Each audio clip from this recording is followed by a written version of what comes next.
আমরা কথা বলবো বিশিষ্ট ইসলামিক পণ্ডিত ও দার্শনিক ইমরান এন হোসেনের লেখা সাড়া জাগানো বই জেরুজালেম ইন দ্য কুরআন বা কোরআনে জেরুজালেম নিয়ে। এই বইটি এমন নয় যে আপনি সমুদ্র সৈকতে বসে ছুটির দিনে সময় কাটানোর জন্য পড়বেন। এটি এমন একটি দলিল যা দাবি করে যে গত ১০০ বছরের ভূ-রাজনীতির সবচেয়ে জটিল জট খোলার চাবিকাঠি এর ভেতরেই লুকিয়ে আছে। মধ্যপ্রাচ্যের অস্থিরতা, ইসরায়েল রাষ্ট্রের জন্ম এবং জেরুজালেমের চূড়ান্ত পরিণতি, এই সব কিছুকে বোঝার জন্য যে লেন্সটি আমাদের দরকার তা হয়তো এতদিন আমাদের চোখের সামনেই ছিল, অথচ আমরা দেখিনি। বইটির শুরুতেই লেখক আমাদের সামনে এমন এক দৃষ্টিভঙ্গি তুলে ধরেন যা আপনাকে বড়শিতে গাঁথা মাছের মতো আটকে ফেলবে। আমরা টিভিতে বা পত্রিকায় সচরাচর যে রাজনৈতিক বিশ্লেষণগুলো দেখি বা শুনি, ইমরান হোসেনের মতে সেগুলো আসল সত্যটাকেই এড়িয়ে যাচ্ছে। তিনি দ্ব্যর্থহীন কণ্ঠে বলছেন, আপনি ১৯৪৮ সালের ঘটনা, ১৯৬৭ সালের যুদ্ধ কিংবা আজকের দিনের সংঘাত কোনোটিই বুঝতে পারবেন না যদি আপনি কেবল ধর্মনিরপেক্ষ ইতিহাসের চশমা দিয়ে তাকান। এই পুরো ঘটনা প্রবাহকে বুঝতে হলে আপনাকে তাকাতে হবে এসক্যাটোলজি বা শেষ জমানার ধর্মতত্ত্বের দিকে। তিনি একে বলছেন দ্য লাস্ট এজ বা মানব ইতিহাসের শেষ যুগ। আসুন শুরু করা যাক সেই কেন্দ্রীয় ধাঁধাটি দিয়ে যা লেখক বইয়ের প্রথমেই আমাদের সামনে ছুড়ে দিয়েছেন। এটি এমন এক তথ্য যা শোনার পর আমি নিজে স্তম্ভিত হয়ে গিয়েছিলাম। আমি নিজেকে একজন পড়ুয়া হিসেবে দাবি করি, অথচ এই বিষয়টি আগে কখনো আমার নজরেই আসেনি। জেরুজালেম, আল কুদস। এই শহরটি ইহুদি, খ্রিস্টান এবং মুসলমান তিনটি ধর্মের মানুষের কাছেই পৃথিবীর কেন্দ্রবিন্দু। অথচ বিস্ময়কর ব্যাপার হল, মুসলমানদের পবিত্র ধর্মগ্রন্থ আল কুরআনে জেরুজালেম বা আল কুদস শব্দটি সরাসরি একবারও উল্লেখ করা হয়নি। ভাবুন তো একবার, যে বইটিকে মুসলমানরা বিশ্বাস করে সৃষ্টিকর্তার কাছ থেকে আসা চূড়ান্ত এবং সম্পূর্ণ ওহী হিসেবে, যেখানে মহাবিশ্বের সৃষ্টি থেকে শুরু করে আইন কানুন, পূর্ববর্তী নবীদের ইতিহাস সব কিছুর বর্ণনা আছে, সেখানে ধর্মীয় ইতিহাসের সবচেয়ে গুরুত্বপূর্ণ শহরটির নাম কেন নেই? এটা কি কোনো ভুল, নাকি অসতর্কতা? ইমরান হোসেন বলছেন, মোটেও না।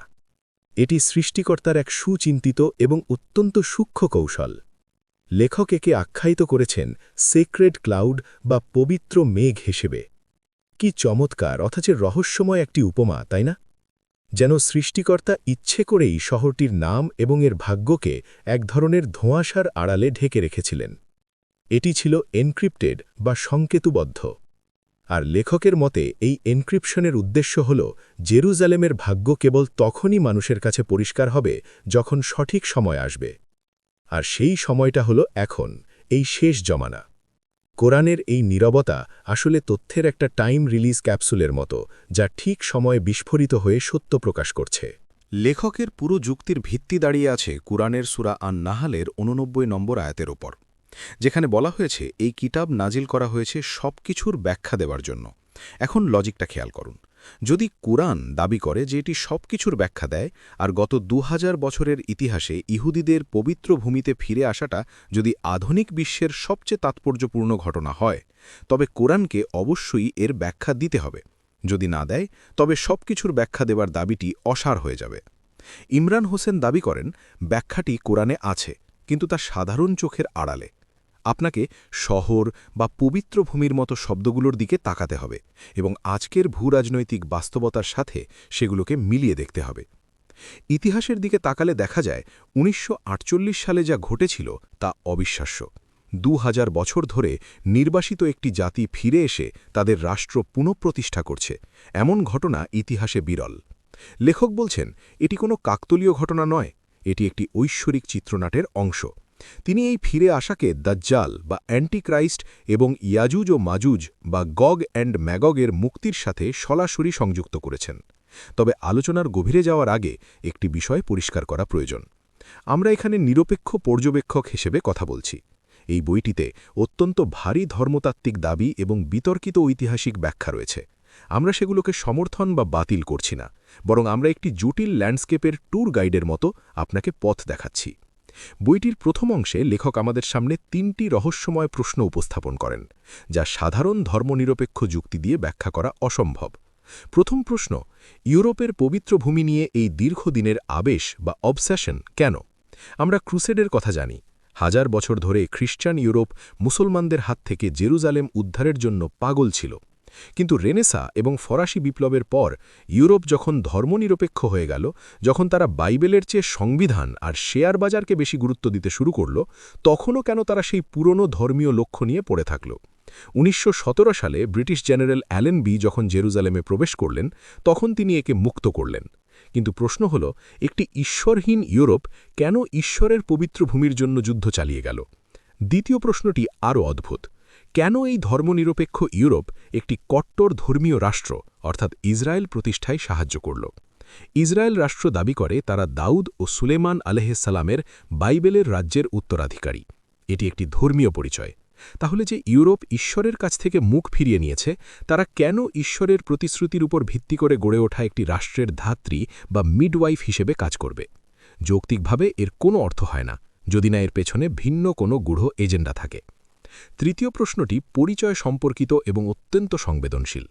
লেখক জিজ্ঞাসা করছেন, কেন ইউরোপীয় ইহুদিরা, যাদের তিনি খাজার বা আশকেনাজি হিসেবে চিহ্নিত করেছেন, ইসরায়েল রাষ্ট্র প্রতিষ্ঠার আন্দোলনের নেতৃত্ব দিল? ঐতিহাসিক খাজার তত্ত্ব অনুযায়ী পূর্ব ইউরোপের একটি তুর্কি জাতি ৮ম শতাব্দীতে ইহুদি ধর্মে দীক্ষিত হয়েছিল।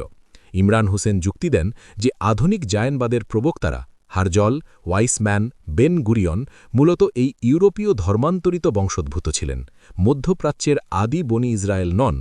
তাহলে কেন এই ইউরোপীয়রা ইয়েমেন বা ইরাক থেকে আরব ইহুদিদের সেই ভূমিতে ফিরিয়ে আনার জন্য এত ব্যস্ত হয়ে পড়ল? ইমরান হোসেন বলছেন, এটি কেবল দয়ার কাজ ছিল না, এটি ছিল একটি মহা প্রতারণা বা দ্য গ্রেট ডিসেপশন। সাধারণ মানুষের চোখে, এমনকি অনেক ধর্মপ্রাণ ইহুদির চোখেও জেরুজালেমে এই ফিরে আসাটা ঈশ্বরের প্রতিশ্রুতির পূরণ বলে মনে হতে পারে। কিন্তু লেখক বলছেন, এটি আসলে একটি ঐশ্বরিক ফাঁদ। মঞ্চটি কোনো পুরস্কারের জন্য তৈরি হচ্ছে না, বরং ইতিহাসের সবচেয়ে বড় শাস্তির জন্য প্রস্তুত করা হচ্ছে। তিনি সূরা বনি ইসরাইলের ১০৪ নম্বর আয়াতের উদ্ধৃতি দেন, যেখানে বলা হয়েছে, শেষ জমানায় ঈশ্বর ইহুদিদের একটি মিশ্র জনতা হিসেবে একত্রিত করবেন। লেখক ব্যাখ্যা করেন, যদি তারা সারা বিশ্বে ছড়িয়ে ছিটিয়ে থাকত, তাহলে তাদের সম্মিলিত বিচার করা সম্ভব হতো না। কিন্তু সবাইকে এক জায়গায় জড়ো করার মাধ্যমেই সেই চূড়ান্ত ঐশ্বরিক পরিকল্পনা বাস্তবায়ন করা সম্ভব হচ্ছে। এখন প্রশ্ন হল, এই ফাঁদ কে পেতেছে? এর উত্তর আমাদের নিয়ে যায় বইয়ের দ্বিতীয় অংশে, পরিবর্তনের কারিগর, দাজ্জাল বা অ্যান্টিক্রাইস্ট। ইসলামী ধর্মতত্ত্বে দাজ্জাল হল মিথ্যা মসিহ। তার লক্ষ্য হল প্রকৃত মসিহ বা যিশুর ভান করা, আর মসিহ সাজার জন্য তাকে মসিহের মতোই আচরণ করতে হবে। ইহুদি বিশ্বাস অনুযায়ী মসিহ এসে সুলেমান আলাইহিসসালামের মতো জেরুজালেম থেকে সমগ্র বিশ্ব শাসন করবেন। তাই দাজ্জালকেও বিশ্ব শাসন করতে হবে, এবং তা জেরুজালেম থেকেই হতে হবে। ইমরান হোসেন এখানে একটি চমকপ্রদ ৩ ধাপের ছক বা স্ট্র্যাটেজি ব্যাখ্যা করেছেন। দাজ্জাল তার ক্ষমতা সুসংহত করার জন্য ৩টি ভিন্ন রুলিং স্টেট বা শাসক রাষ্ট্রের মাধ্যমে কাজ করেছে। প্রথম ধাপ ছিল প্যাক্স ব্রিটানিকা বা ব্রিটিশ সাম্রাজ্য। ব্রিটেন ছিল প্রথম আধুনিক বিশ্ব পরাশক্তি, যাদের হাতে জেরুজালেম মুক্ত হয়েছিল। কিন্তু দ্বিতীয় বিশ্বযুদ্ধের পর ব্রিটিশ সাম্রাজ্য ভেঙে পড়ে। তখন শুরু হয় দ্বিতীয় ধাপ, প্যাক্স আমেরিকানা বা মার্কিন যুক্তরাষ্ট্র। আমেরিকা ব্রিটেনের হাত থেকে ব্যাটেনটি গ্রহণ করে এবং ইসরায়েল রাষ্ট্রকে নিঃশর্ত সুরক্ষা দিয়ে আসছে। লেখক বলছেন, আমরা এখন এই দ্বিতীয় ধাপের শেষ প্রান্তে দাঁড়িয়ে আছি, আর তৃতীয় ও শেষ ধাপ হল প্যাক্স জুডাইকা। দাজ্জাল এখন তার সদর দপ্তর জেরুজালেমে স্থানান্তরের প্রস্তুতি নিচ্ছে। এর মানে হল ইসরায়েলকে আমেরিকার জায়গা নিয়ে বিশ্বের একমাত্র সামরিক ও অর্থনৈতিক পরাশক্তি হিসেবে আবির্ভূত হতে হবে। ইমরান হোসেন ভবিষ্যৎবাণী করেছেন, এর জন্য আমেরিকান ডলার এবং অর্থনীতির পতন ঘটবে এবং ইসরায়েল কেন্দ্রিক এক নতুন বিশ্ব ব্যবস্থা গড়ে উঠবে। তিনি এমনকি গ্রেটার ইসরায়েলের ভৌগোলিক সীমানা বৃদ্ধির কথাও বলেছেন, যা নীল নদ থেকে ইউফ্রেটিস পর্যন্ত বিস্তৃত হবে। কিন্তু দাজ্জাল একা এই কাজ করতে পারবে না, তার দরকার একটি পদাতিক বাহিনী। আর এখানেই প্রবেশ করে ইয়াজুজ ও মাজুজ। গল্পের বইতে এদেরকে দানব হিসেবে দেখালেও ইমরান হোসেন বলেন, চোখ খুললে আপনি দেখবেন তারা ইতিমধ্যেই আমাদের মাঝে আছে। তিনি আধুনিক ধর্মনিরপেক্ষ ইউরোপীয় ও পশ্চিমা সভ্যতাকেই ইয়াজুজ ও মাজুজ হিসেবে চিহ্নিত করেছেন। কোরআনে বলা হয়েছে তারা প্রতিটি উচ্চতা থেকে নেমে আসবে। লেখক একে ব্যাখ্যা করেছেন ক্ষমতার উচ্চতা হিসেবে। আইএমএফ, বিশ্বব্যাংক, নেটো, হলিউড এই সব কিছু নিয়ন্ত্রণ করার মাধ্যমে তারা আসলে বিশ্বকে নিয়ন্ত্রণ করছে। তারা জিয়নবাদ বা জায়নবাদের মাধ্যমে ইহুদিদের প্রতারিত করেছে এবং একটি ঈশ্বরহীন রাষ্ট্র ব্যবস্থা কায়েম করেছে। বইয়ের তৃতীয় অংশ অর্থাৎ কুরআন ডিকোড করা সম্ভবত সবচেয়ে শক্তিশালী। এখানে লেখক একজন গোয়েন্দার মতো সূরা আল আম্বিয়ার ৯৫ ও ৯৬ নম্বর আয়াতের জট খোলেন। ওই আয়াতে বলা হয়েছে একটি ধ্বংসপ্রাপ্ত শহরের অধিবাসীদের ফিরে আসা নিষিদ্ধ যতক্ষণ না ইয়াজুজ ও মাজুজ মুক্ত হয়। লজিকটি সহজ কিন্তু অকাট্য। ১. ইতিহাসে জেরুজালেম ছাড়া আর কোনো শহর নেই যা ঈশ্বরের আদেশে ধ্বংস হয়েছে এবং যেখান থেকে অধিবাসীদের বহিষ্কার করা হয়েছে। ২. সেই অধিবাসীরা অর্থাৎ ইহুদিরা এখন জেরুজালেমে ফিরে এসেছে এবং রাষ্ট্র গঠন করেছে। ৩. শর্ত অনুযায়ী তাদের ফিরে আসা প্রমাণ করে যে ইয়াজুজ ও মাজুজ ইতিমধ্যেই মুক্ত হয়েছে এবং তারা তাদের কাজ করে ফেলেছে। লেখক দাবি করেন ইসরায়েল রাষ্ট্রের অস্তিত্বই হল ইয়াজুজ ও মাজুজের মুক্তির স্মোকিং গান বা জ্বলন্ত প্রমাণ। লেখক আমাদের স্মরণ করিয়ে দেন ঐতিহাসিক নজির বা প্রেসিডেন্টের কথা। তিনি পবিত্র ভূমিকে একটি লিটমাস টেস্ট বা সত্যের মাপকাঠি হিসেবে বর্ণনা করেন। এই মাটি কোনো অত্যাচারী বা জালিমকে সহ্য করে না। আল্লাহ যখন ইব্রাহিম আলাইহিসসালামকে মানবজাতির নেতা বানিয়েছিলেন তখন তিনি স্পষ্ট করে দিয়েছিলেন যে তার এই চুক্তি অত্যাচারীদের জন্য প্রযোজ্য নয়। ইমরান হোসেনের মতে আধুনিক ইসরায়েল রাষ্ট্রটি প্রতিষ্ঠিত হয়েছে জবরদখল এবং অন্যের অধিকার হরণের ওপর ভিত্তি করে, যা ঐশ্বরিক আইনের সম্পূর্ণ পরিপন্থী। মূসা আলাইহিসসালামের সময় বনি ইসরায়েলরা যেমন ভয়ের কারণে পবিত্র ভূমিতে প্রবেশ করতে অস্বীকার করেছিল এবং শাস্তিস্বরূপ ৪০ বছর মরুভূমিতে ঘুরেছিল, ঠিক তেমনি বর্তমান পরিস্থিতিও একটি পরীক্ষার ক্ষেত্র। আসুন এবার দৃষ্টি ফেরাই ইতিহাসের সেই স্বর্ণযুগের দিকে যাকে ইমরান হোসেন বলছেন মডেল বা আদর্শ। আমরা কথা বলছি নবী সুলাইমান আলাইহিসসালাম বা সলোমনকে নিয়ে। তিনি কেবল একজন নবীই ছিলেন না, তিনি ছিলেন এমন এক বিশাল সাম্রাজ্যের একচ্ছত্র অধিপতি যা আজকের আধুনিক পরাশক্তিগুলোর কাছেও ঈর্ষান্বিত। কিন্তু ইমরান হোসেন এখানে একটি অত্যন্ত সূক্ষ্ম কিন্তু গুরুত্বপূর্ণ পার্থক্য তুলে ধরছেন।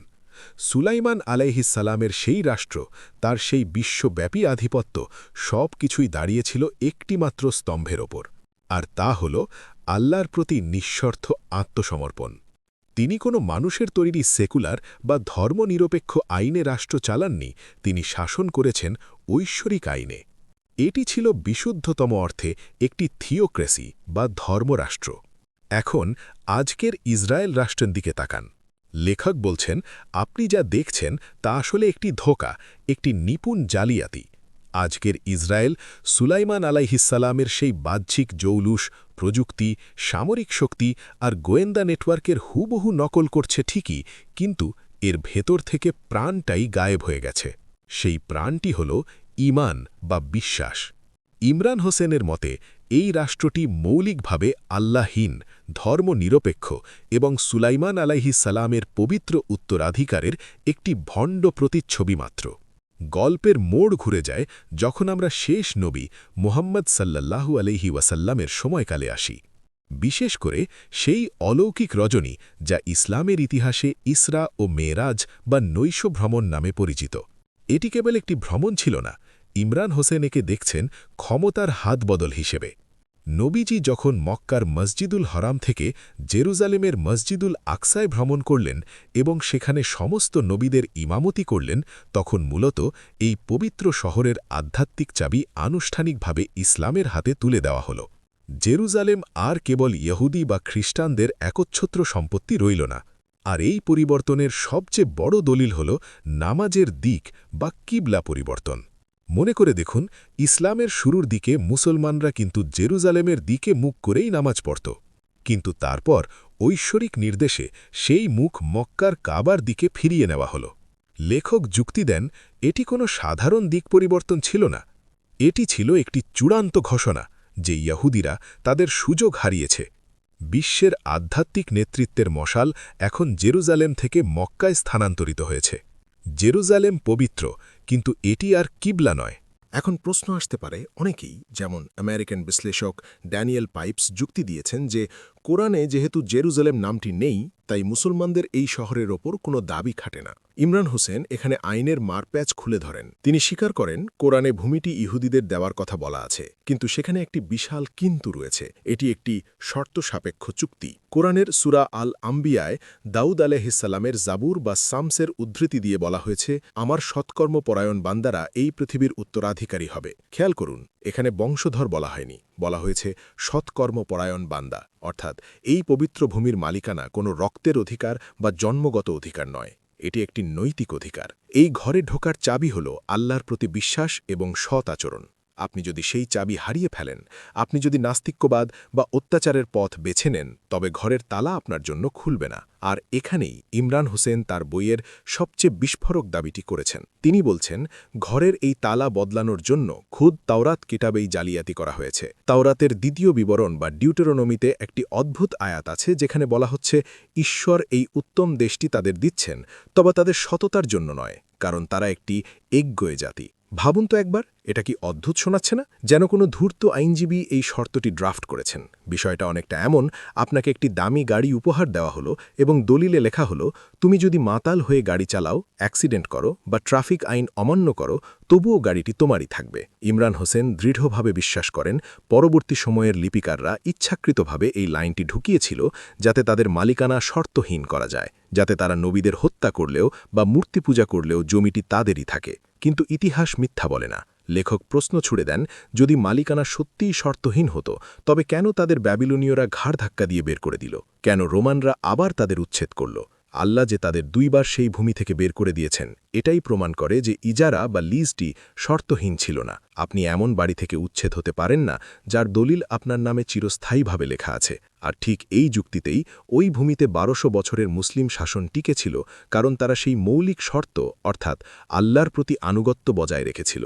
বর্তমান ইসরায়েল রাষ্ট্র এই ঐশ্বরিক প্রতিশ্রুতির প্রতিটি শর্ত লঙ্ঘন করছে, কেবল ধর্মনিরপেক্ষ রাষ্ট্র হিসাবেই নয়, বরং অর্থনীতির মূল ভিত্তি হিসাবে রিবা বা সুদকে গ্রহণ করার মাধ্যমে। ইমরান হোসেন বলেন, সুদের ওপর ভিত্তি করে চলা একটি রাষ্ট্র কুরআন অনুযায়ী আল্লাহর বিরুদ্ধে সরাসরি যুদ্ধ ঘোষণা করার শামিল। এমন একটি রাষ্ট্র কখনোই ঐশ্বরিক প্রতিশ্রুতির বাস্তবায়ন হতে পারে না, এটি বরং একটি বিদ্রোহ। তাহলে এই বিদ্রোহের শেষ কোথায়? লেখক আমাদের নিয়ে যান একটি ভয়াবহ কাউন্টডাউনের দিকে। তিনি বলেন, আপনার ঘড়ির দিকে তাকানোর দরকার নেই, তাকান গ্যালিলি সাগর বা তিবেরিয়ার হ্রদের দিকে। হ্যাঁ, সেই বিখ্যাত হ্রদ। খবরে আমরা প্রায়ই দেখি এর পানির স্তর নিচে নেমে যাচ্ছে, কিন্তু ইমরান হোসেন একে দেখছেন এক ভয়াল ভবিষ্যৎবাণীর লেন্স দিয়ে। হাদিসে বলা হয়েছে, শেষ জামানায় ইয়াজুজ ও মাজুজের বাহিনী যখন মুক্ত হবে, তারা এই হ্রদের পানি এমনভাবে পান করবে যে শেষের দলটি এসে দেখবে সেখানে কেবল শুকনো মাটি পড়ে আছে। লেখক মনে করেন, আধুনিক ইসরায়েলের অনিয়ন্ত্রিত ভোগবাদ এবং পানির অপব্যবহার এই ভবিষ্যৎবাণীরই প্রতিফলন। তিনি এমন এক সময়ের আশঙ্কা করছেন যখন পানি হয়ে উঠবে নিয়ন্ত্রণের চূড়ান্ত অস্ত্র। হয় দাজ্জালকে মসিহ হিসেবে মেনে নাও, নয়তো তৃষ্ণায় মরো। কিন্তু মুদ্রার উল্টোপিঠ হল, এই হ্রদ শুকিয়ে যাওয়া মানেই দাজ্জালের সময় শেষ হয়ে আসা। এটি সত্য মসিহ ঈসা ইবন মারিয়াম বা যিশুর ফিরে আসার সংকেত। ইমরান হোসেন এখানে যে দৃশ্যকল্প এঁকেছেন তা অত্যন্ত সিনেম্যাটিক এবং রোমহর্ষক। ইসরায়েল যখন নিজেকে বিশ্ব পরাশক্তি বা গ্রেটার ইসরায়েল হিসেবে ঘোষণা করবে, যখন দাজ্জাল জেরুজালেম থেকে নিজেকে ঈশ্বর হিসেবে দাবি করবে, ঠিক সেই চরম মুহূর্তে দামেস্কের সাদা মিনারের কাছে আকাশ থেকে নেমে আসবেন ঈসা আলাইহুসসালাম। তিনি দাজ্জালকে ধাওয়া করবেন লুদ বা লর্ড শহরের গেট পর্যন্ত, যা কাকতালীয়ভাবে আজকের ইসরায়েলের প্রধান বিমানবন্দর বেন গুরিয়নের ঠিক পাশেই অবস্থিত। সেখানেই মিথ্যা মসিহের পতন ঘটবে। ভবিষ্যৎবাণীতে বলা হয়েছে, ঈসা আলাইহুসসালাম ক্রুশ ভেঙে ফেলবেন এবং শূকর হত্যা করবেন। এই রূপকগুলো বোঝা খুব জরুরি। লেখক ব্যাখ্যা করেন, শূকর মানে কোনো প্রাণী নয়, বরং সেই সব ভণ্ডামি, নোংরামি এবং দুর্নীতির প্রতীক যারা ধর্মকে ব্যবসায় পরিণত করেছে। আর ক্রুশ ভেঙে ফেলার অর্থ হল খ্রিস্টান ধর্মের বর্তমান কাঠামোর সমাপ্তি। ঈসা আলাইহুসসালাম এসে তৃত্ববাদ বা ট্রিনিটি বাতিল করবেন এবং মানবজাতিকে আবারও ইব্রাহিম আলাইহুসসালামের সেই আদি বিশুদ্ধ একেশ্বরবাদে ফিরিয়ে আনবেন। আর সেই চূড়ান্ত মুহূর্তে ইসরায়েল রাষ্ট্রের পরিণতি কি হবে?